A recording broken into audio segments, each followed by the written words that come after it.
So in this Wealthsimple tutorial video, I'm going to be showing you guys how to buy Nokia put options in Canada, ticker symbol NOK, here on the Wealthsimple mobile application. So once you have Wealthsimple opened up on your device, go to the bottom here and press on the search bar, or press on, I guess, the magnifying glass.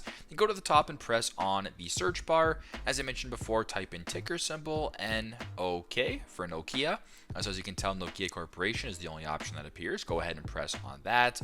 Go to the bottom, press on buy, and then press on options. Now, if you want to buy Nokia put options, it's super simple. At the top where it says, I believe that NOK will rise by, go ahead and press on rise.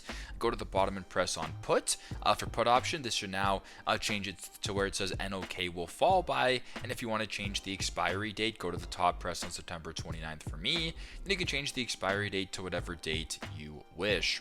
Now, you can either go in the money by swiping up and viewing a bunch of in the money options right here, or you can go down for out of the money and view a bunch of different out of the money options right here. So for demonstration purposes, if we wanted to go out of the money for $3 USD, we can go ahead and press on that. And to finalize this options purchase, go ahead to the bottom, press on buy, and there you go. That is how you guys can buy Nokia put options in Canada, ticker symbol NOK. Thanks again for watching, and I hope this video helped.